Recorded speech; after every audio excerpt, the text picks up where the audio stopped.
Cockroach and parasite అనేది parasite అంటే ఏంటంటే అది బ్యాక్టీరియా లాగానో ఇంకో లాగానో మందులకు లొంగేది కాదు. అది దానికి ఒకటే మార్గం, చంపేయడమే. ఆయన ఉద్దేశం ఏంటంటే ఈ సొసైటీ ఒక హెల్తీ సొసైటీ, ఈ హెల్తీ సొసైటీ మీద పారసైట్ వచ్చింది, ఈ పారసైట్ని నిర్మూలించాలి. నిర్మూలించడం అంటే చంపడమే.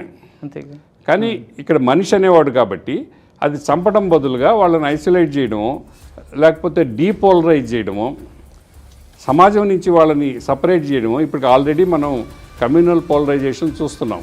ముస్లిమ్స్ మా దేశం కాదు, కులం చూస్తున్నాం, దళితులు మా దాంట్లో లేరు, క్రిస్టియన్ దళితులు మెయిన్ స్ట్రీమ్లో ఉండకూడదు. ఇట్లా పోలరైజేషన్ జరిగిపోతూ ఉంది. గత 12 సంవత్సరాలుగా దేశంలో జరుగుతున్న పెద్ద అనర్థంలో. సో దీని ప్రభావం నేను అనుకోవడం సూర్యకాంత్ మెదడు మీద, ఆయన మనసు మీద పడిందేమో అనుకుంటున్నాను నేను. ఈ ఫాసిజం భావాలు ఆయన మనసులో పడిన దానివల్లనే దానికి సంబంధించిన పదాలు ఆయన వాడాడని నేను అనుకోవాలి. ఆర్టికల్ 19 ప్రకారంగా మనకి భావ ప్రకటన స్వేచ్ఛ ఉంది.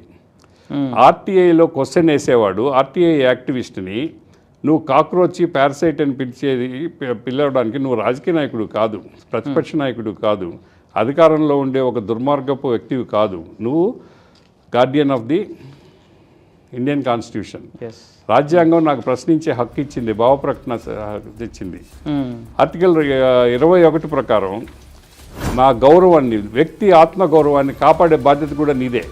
You are sitting in the highest seat of the constitutional bench.